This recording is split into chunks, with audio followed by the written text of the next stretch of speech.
Morning students, BDML शिक्षण संस्थान की ज्योग्राफी ऑनलाइन क्लास में सभी विद्यार्थियों को स्वागत। बच्चों, आज से जो पूर्व की कक्षा थी उसमें हमने पढ़ा था, पूर्वी मैदानी भाग की बात की थी। पूर्वी मैदानी भाग में हमने जाना था माही का मैदानी भाग, बनास का मैदानी भाग और बाणगंगा का मैदानी भाग की बात कर चुके हैं। अब बात करते हैं दक्षिण पूर्वी या हाड़ौती की पठार की।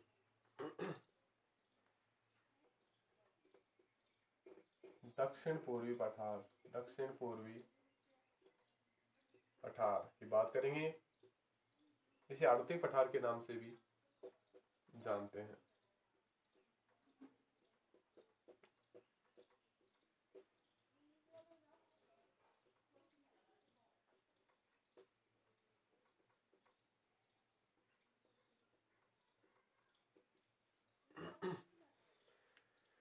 हाड़ौती का जो पठार की बात है यहाँ कुल क्षेत्रफल का 9% है और जनसंख्या यहाँ पर लगभग 13% निवास करती है।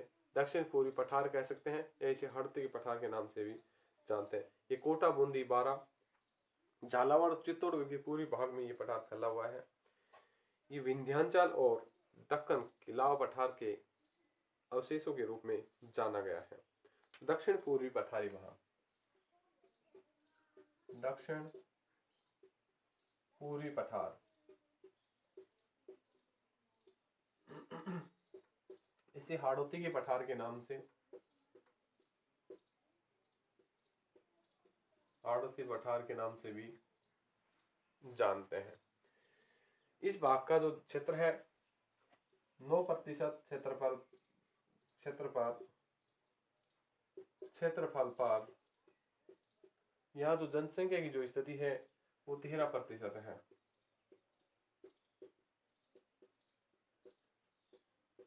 जनसंख्या इस भाग पर निवास करती है। ये कोटा, बूंदी, बारा, झालावाड़ और चित्तौड़गढ़ का पूर्वी हिस्सा,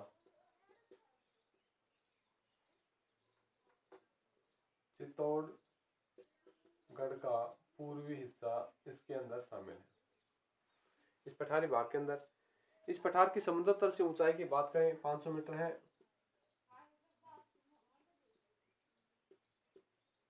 ये पठार 500 मीटर है यानी समुद्र तल से इसकी ऊंचाई की बात करें तो समुद्र तल से इसकी ऊंचाई है 500 मीटर। यहाँ पर काली और लाल मिट्टी, क्योंकि पठारी भाग है ज्वालामुखी क्रियाओं के कारण निर्मित हुआ है, तो यहाँ काली और लाल उपजाऊ मिट्टी पाई जाती है। यहाँ पर काली, लाल उपजाऊ मिट्टी इन क्षेत्रों में पाई जाती है। और इस पठार को चंबल, पार्वती और सिंधु का, ये जो पठार है चंबल, पार्वती और काली सिंध का भाग है।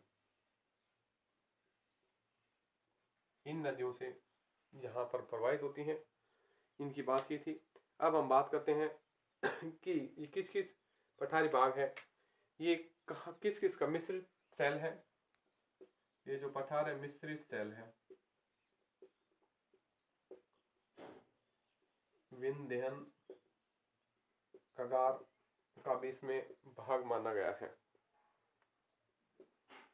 ये हाड़ौती पठार की स्थिति। अब हम बात करते हैं हाड़ौती का जो पठार है किन किन क्षेत्रों में फैला हुआ है।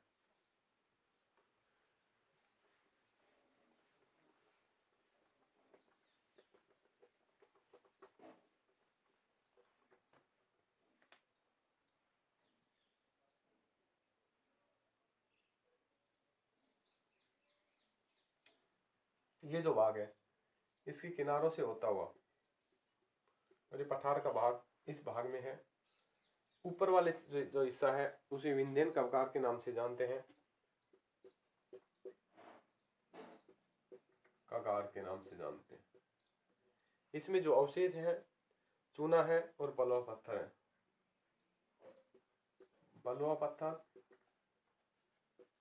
और चूना पत्थर है। चूना पत्थर का अवशेष है। और इसके अलावा इस भाग को दक्कन का पठार नाम दिया है। अब इनकी बात करते हैं, ये समुद्र तल से किन किन क्षेत्रों में है, किन किन स्थितियों में है। तो विंध्यन जो कगार है धौलपुर का हिस्सा आ जाता है, सवाई माधोपुर का, करौली का, बूंदी का और भीलवाड़ा और चित्तौड़गढ़ के क्षेत्रों में ये जो है ये पठार फैला हुआ है। ये विंध्यन जो कगार है विंध्याचल जो पर्वतमाला है, विंध्याचल पर्वतमाला का अवशेष माना गया है। तो दक्षिण पूर्वी या हाड़ौती पठार को दो भागों में बांटा है। कितने भागों में बांटा है? दो भागों में। पहला इसका भाग है विंध्यन कगार और दूसरा इसका भाग है हाड़ौती का पठार।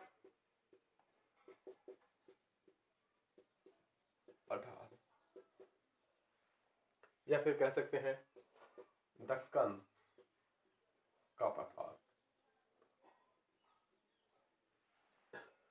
सबसे पहले हम बात करते हैं विंध्यन कगार की। बच्चों विंध्यन कगार की जो स्थिति है मैंने बताया था, ऊपर का जो हिस्सा है धौलपुर, करौली, सवाई माधोपुर, बूंदी, भीलवाड़ा और चित्तौड़गढ़ होता हुआ प्रतापगढ़ तक यही हिस्सा फैला हुआ है। जो इसके समानांतर है ये नीचे का जो हिस्सा है ये दक्कन का पठार या हाड़ौती का पठार में आ जाता है। जो ऊपर का और ये नीचे की जो लाइन है श्रृंखला रूप में है ये इसके नाम से जाना जाता है। तो हम बात करते हैं विंध्यन कगार की। तो विंध्यन कगार धौलपुर से लेकर धौलपुर से करौली, सवाई माधोपुर, बूंदी, कोटा नहीं भीलवाड़ा से चित्तौड़गढ़ का पूर्वी हिस्सा, पूर्वी भाग और होते हुए प्रतापगढ़ तक इस पठार का विस्तार है।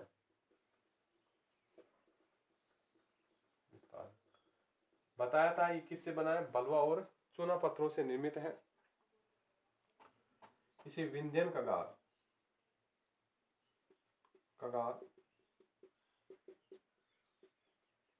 विंध्याचल पर्वत श्रृंखला का हिस्सा माना है। क्योंकि जो विंध्याचल पर्वतमाला है मध्य प्रदेश में उसका हिस्सा माना गया है। प्रमाणिक तौर पर भरतपुर से धौलपुर तक, धौलपुर से लाल पत्थर और बलुआ, लाल और बलुआ पत्थर के अवशेष माने हैं। कहां से? धौलपुर के हिस्से से। करौली से इसे गुलाबी पत्थर, बलुआ पत्थर और बूंदी में से कलेट पत्थर, भीलवाड़ा में बिजोलिया का पठार, प्रतापगढ़ जिले में केशपुरा और मानपुरा का क्षेत्र इसमें शामिल है। धौलपुर में लाल पत्थर, करौली के अंदर इसे गुलाबी बलुआ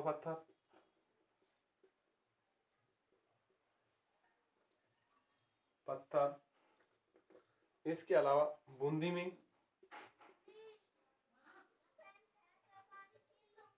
सलेट पत्थर, बात करें भीलवाड़ा में बिजोलिया पठार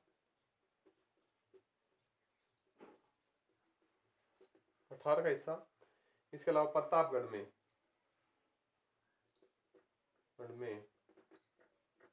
गुलाबपुरा,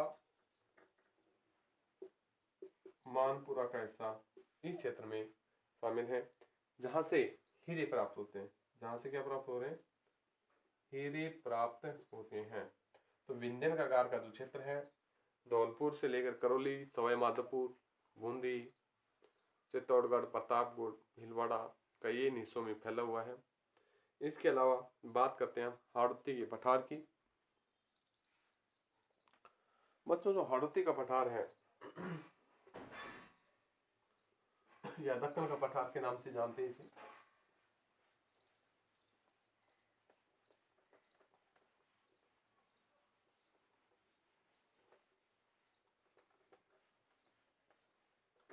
दूसरा है हाड़ौती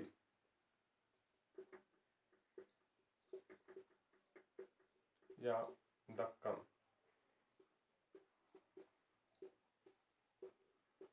हाँ, भारत में जो दक्कन का पठार है उसका विस्तार हाड़ौती के पठार के नाम से कहलाता है। हाड़ौती का पठार लावा या काली मिट्टी से निर्मित है। यहाँ गन्ने, कपास, संतरा, सोयाबीन, धनिया, अफीम आदि की कृषि की जाती है। काली मिट्टी की अधिक गुणवत्ता के कारण यहाँ जुताई और खाद की कम आवश्यकता होती है। हाड़ौती का जो पठार है झालरापाटन से कोटा तक फैला हुआ है। मुकुंदरा की जो पहाड़ियाँ हैं, जो मुकुंदरा अभ्यारण्य है, वो इसी क्षेत्र के अंदर स्थित है। यहाँ बलुआ पत्थर, कोटा स्टोन आदि यहाँ से प्राप्त होते हैं। कोटा जैसे भैंसरोडगढ़, चित्तौड़गढ़ के अंदर अफीम खेती की जाती है, इसी पठार में की जाती है। बिजोलिया का पठार का हिस्सा भी इसी में आ जाता है। बिजोलिया का जो मध्य का जो भाग है वो ऊपर माल का पठार के नाम से जाना है। भैंसरोडगढ़ से चित्तौड़गढ़ और बिजोलिया भीलवाड़ा के जो मध्य का भाग है वो जाना जाता है ऊपर माल का पठार। यहाँ पठार काली जो मिट्टी होती है गन्ना, अफीम, कपास की खेती के लिए बहुत ही उपयोग मानी गई है। और ये पठार जो निर्मित है चंबल नदियों द्वारा बीहड़ प्रदेश इन क्षेत्रों में फैला हुआ है। बीहड़ का मतलब होता है ऊबड़ खाबड़, कटा फटा भूभाग। तो बात करते हैं हाड़ौती के पठार की। तो ये भारत के दक्कन की पठार का ही राजस्थान में हिस्सा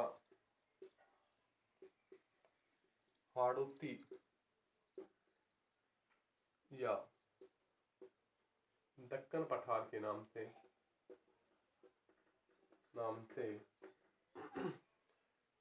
जाना जाता है।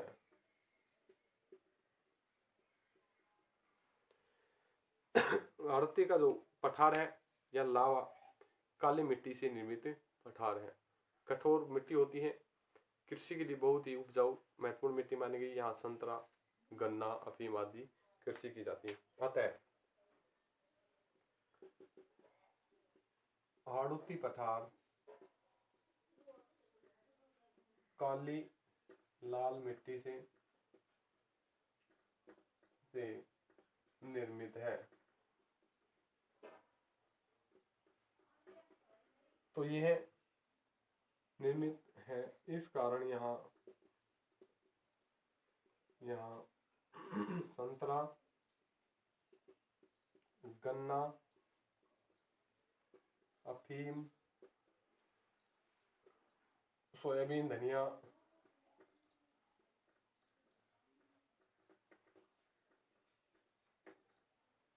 धनिया आदि की कृषि के लिए ये भाग प्रसिद्ध है। कि कृषि के लिए यह भाग प्रसिद्ध मानना है।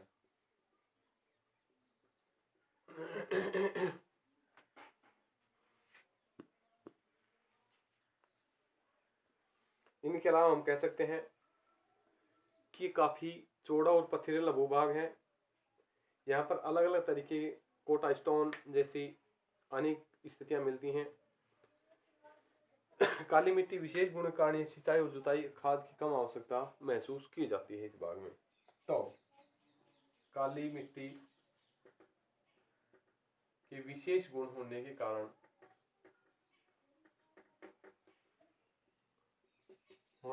कारण इसमें सिंचाई और जुताई का कार्य एवं खाद की कम आवश्यकता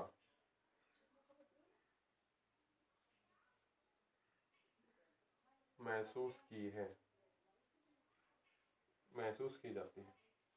इसमें कोटा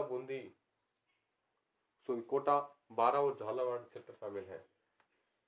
इसमें कोटा,